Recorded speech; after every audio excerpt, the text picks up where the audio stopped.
દૂધ દોઈ કાઢી ભેંસ દોઈ નહીં તો ગાઈઝ આવું કોક કરીએ તો જ મજા. તો મિત્રો જય માતાજી જય શ્રી કૃષ્ણ. આપણે સાંજે 6 વાગે બ્લોગ કરી દઉં સ્ટાર્ટ. તમે મોજ કરતા છો, મજા કરતા છો. અને આપણે અમે સાંજના ટાઈમે બ્લોગ બને છે તો ડેલી રૂટીનનું આપણું કાર્ય છે અને આપણે ડેલી માટે કરતા જઈએ. કારણ કે સાંજે બ્લોગ બનાવી વાતાવરણ સારું હોય, ઠંડુ હોય અને મજા સારી આવે એટલા માટે આપણે બ્લોગ કરી દઈએ સ્ટાર્ટ. તો આપણા પરિવારનું જય માતાજી જય શ્રી કૃષ્ણ કરી અને ખરેખર બ્લોગ કરી દઈએ સ્ટાર્ટ. ના આગળનું બ્લોગ આગળ વધારતા જઈએ. તો આપણા પરિવારના લોકો બધા છે ઘર આગળ છે તો આપણે ત્યાં જઈએ અને ત્યાં જઈએ અને ખરેખર એ બધાને મળીએ અને મળીને આપણે બ્લોગ કરી દઈએ સ્ટાર્ટ. તો ગાઈઝ આપણે આવી જઈએ છીએ ઘર આગળ કેમ કરવું કરતી કેમ કરતી બધામાં પાડતી તાનું કરતી આ બધા મોકવા તો ઊભી રહે નહીં ભાઈ. તો આપણે આવી ગયા ઘર આગળ તો આપણું ઘરનું લોકેશન મસ્ત છે. આજુબાજુ વાતાવરણ તો તમને ખબર છે કે આપણા ગામડાનો લુક સારો આવે છે અને ખરેખર મોજે મોજ. આમાં રિયાની રમજે શું કરો રિયા શું કરો છો બદામ લે છો? અચ્છા જય માતા જય શ્રી કૃષ્ણ. તો ગાય અશોકને દોધ પડી જાય તો બદામ હું ખાઈશ કેમ કંઈ કહી છે? હા હા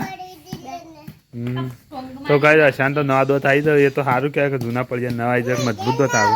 પણ આમાં ક્રિયા કોક કરે છે કેવું કરું છું એ પિયા બદામ ખાય છે તો ખાય એ બદામ ખાય છે ને એ કેવું બોલે છે કમ્પ્લીટ બોલે છે ને કઈ તાન. તો ગાય કેમિનેશન શીખર અમે શું કરવાનું કરો બેસ્ટ દોવાનું કરો. તો ગાય બચ્ચા પાલતી બધી આ ઘર આગળ છે ને આપણે ઘર આગળ આવીને તો બ્લોગ કરી દીધું સ્ટાર્ટ. કારણ કે છે ને રોજે રોજ ચો દઈને બ્લોગ બનાવે એટલે આપણે ઘર આગળથી જ બ્લોગ બનાવવાનો મજા આવી જાય મોજ કરવાની.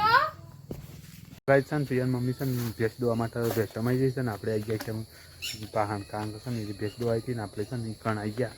કારણ કે આપણા ઘર ચડી ભેંસો બંધ છે એટલે તો બાઈને રાખી દો. તમે ક્યાં કરે?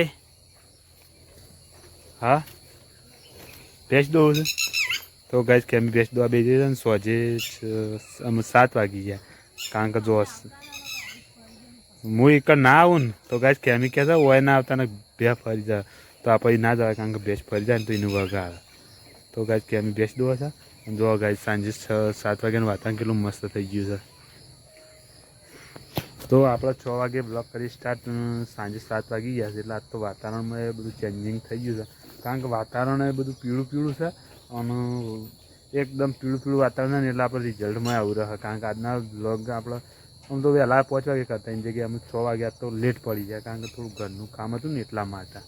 તો ગાય જો આ તમારે ભેંસો માટે ઘાસ તો તમને ઘાસની એક ખાસિયત તો ઘાસ એવડું હતું તો અમારે ભેંસો માટે વાયેલું ઘાસ જેટલું વધી હતું જો મોટું ઘાસ થઈ ગયું છે ખરેખર. તો ગાય આ છે આપણે ખેતર અને આમાં ભેંસો બધું આમાં આપણે ભેંસો બધી છે.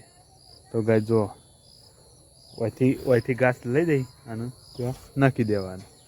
તો ગાય આટલું એકદમ નજીકમાં આપણું ખરેખર ઘાસ છે તો ભેંસોને પણ ખાવાની મજા આવે અને આપણો સેફટી રહે. તો કરીએ કોક નવું છે ને ખેમીને તો ભેંસો દોઈ કાઢી ભેંસ દોઈ કાઢી અને છે ને આમાં આવી જાય છે નહીં કેમી દૂધ દોઈ કાઢી ભેંસ દોઈ નહીં. તો ગાય આવું કોક કરીએ તો જ મજા આવે. કારણ કે આવી થોડી ઘણી કોમેડી હોય ને તો જ બ્લોગ હેડે. તો ગાય દૂધ નહીં દોઈ પણ ભેંસ દોઈ છે ખેમીની અને ભેંસ દોઈને આવી જાય છે. ગરમી ગર તાપ લાગી ગયો છે તો ગાય મને તો તાપ લાગી ગયો જબરજસ્ત. કારણ કે આ તો મેં કીધું ના કે આજે વાતાવરણ છે ને એકદમ પીળું છે અને સંધ્યા ફૂલાડી એટલે વાતાવરણ તો આપણું આવું ચેન્જિંગ થઈ ગયું છે એટલે બ્લોગ એવો જ આવશે જોખો પણ કરજો મોજ.